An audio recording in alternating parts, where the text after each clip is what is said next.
So we talked about the basic intonation when you're checking. What are the intervals that we check? Perfect fourths, perfect fifth, perfect octave, and perfect unison. Great. And show me how you check first position. First finger to the string above and fourth finger to the string below. Great. And do that.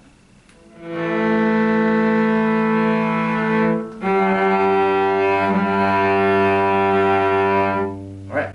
So once you get the hand basically organized here with the first finger and the fourth finger, that's kind of the outline of the hand. Then the next thing we need to think about is what's called expressive intonation. And that's a term by Pablo Casals. You know who he was? What nationality? Remember? Yes, Spanish. Good, yeah. Great Spanish cellist, probably the first great cellist of the 20th century. He's responsible for us playing the Bach suites completely in total. Before that they would play one movement or something. And he's responsible for a lot of technical ideas.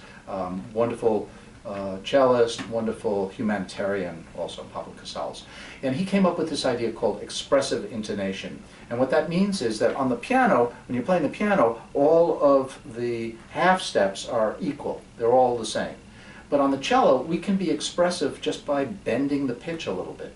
So, for example, if I'm in the key of D, I can actually play that third finger C sharp a little bit higher than it would be otherwise, and I can be expressive that way. So the third finger, the C sharp in this case, is the leading tone in the key of D. So I would be playing. So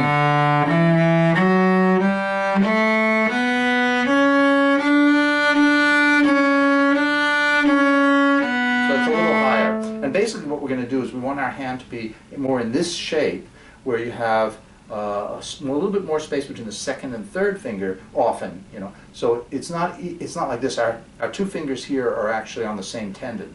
So the hand works like this normally, but we have to kind of build it and get it so that it has this shape more. So can you just do that? Good, that's great. And we often use that. Can you just do this? So these two fingers, and then these two fingers, like close together, and these two fingers, and then go back to this one. Yeah, so that's another one of these things that just experiment with that a little bit and do that away from the cello. We're talking about left hand, of course, now for that. Because otherwise the fingers end up like this, and we don't get that C sharp, D close, and the C close to the B there. Okay, that's called what now? Expressive intonation. Great.